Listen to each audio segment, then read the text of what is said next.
Florida Gators, having to reach deep into the WR room. Against Texas, the Gators will be without another one of their top wide receivers, but they have the chance to prove they have the depth to absorb the blow. Another week and another long list of injuries reported by the Florida Gators for their upcoming SEC contest.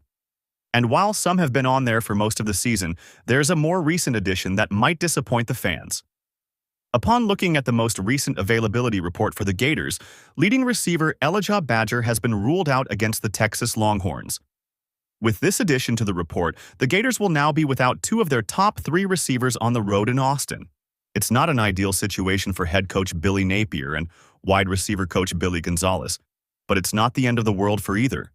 Instead, this will be an opportunity for them to show just how well they've recruited in this position.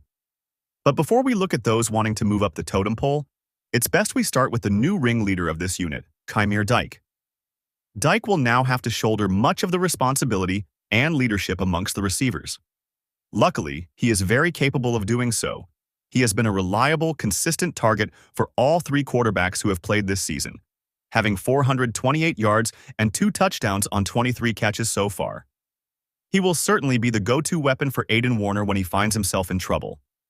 Another player who Warner will want to target more is speedster Aiden Mizell. Mizell is coming off of his best game of the season where he had 4 catches for 66 yards and a touchdown against Georgia. He has great top-end speed that can burst past any defender on the field, which is something he talked about this week. Speed mainly, Mizell laughingly said of what he brings to this team. When the ball is in my hand, I just feel dangerous with the ball, so I feel like I can score from any yard line of the field. Having both Dyke and Mizell in this room is great as they complement each other very well, but the Gators will need others to step up as well. This is where guys like Tank Hawkins and Marcus Burke come into play. The pair have made plays here and there, but their talents will need to be on full display in this matchup. This will also be an opportunity for those who have had little to no showing this year. The one player with a big chance for his first reps will be Andy Jean. He entered Gainesville with a ton of hype and love from the fans, but has yet to emerge in the unit due to injuries. That can't be the reason today, though. If he wants to make the Gator faithful and his head coach proud, then today is as good as ever to do so.